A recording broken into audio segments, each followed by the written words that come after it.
Ave Maria. സൃഷ്ടികളിൽ തന്നെ പിശാച് ഏറ്റവും അധികം ഭയപ്പെടുന്നത് ആരെയാണെന്നറിയാമോ? അത് പരിശുദ്ധ അമ്മയാണ്. അപ്പോൾ പരിശുദ്ധ അമ്മയുടെ കരങ്ങൾ പിടിച്ച് നടക്കുന്ന വ്യക്തിയെ പിശാച് ഭയപ്പെടില്ലേ? തീർച്ചയായും ഭയപ്പെടും. കാരണം പരിശുദ്ധ അമ്മ നമ്മോടൊപ്പം ഉള്ളിടത്തോളം കാലം അവനൊരു പ്രലോഭനങ്ങളുമായി നമ്മുടെ അടുക്കൽ വരാൻ സാധിക്കില്ല. അപ്പോൾ പരിശുദ്ധ അമ്മയുടെ കരങ്ങൾ പിടിച്ച് നടക്കാൻ നമ്മളെ ഏറ്റവും സഹായിക്കുന്നത് ജപമാലയാണ്. ജപമാല ചൊല്ലുന്നതിലൂടെ പരിശുദ്ധ അമ്മയോട് വ്യക്തിപരമായ ഒരു ബന്ധത്തിൽ ആഴപ്പെടാനും അതുപോലെ നമുക്ക് പ്രലോഭനങ്ങൾ ഉണ്ടാകുമ്പോൾ പരിശുദ്ധ അമ്മയുടെ മാധ്യസ്ഥം നമ്മളോടൊപ്പം ഉണ്ടാകാനും ഇടവരും.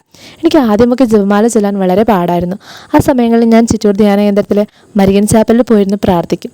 അപ്പോൾ മറ്റുള്ളവർക്ക് വേണ്ടി പ്രാർത്ഥിക്കാൻ ജപമാല ചൊല്ലാനും എനിക്ക് കൂടുതലായിട്ട് സാധിച്ചു.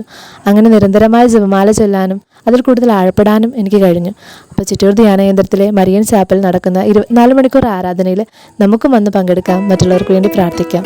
എല്ലാവരെയും ഈശോ അനുഗ്രഹിക്കട്ടെ. Praise the Lord.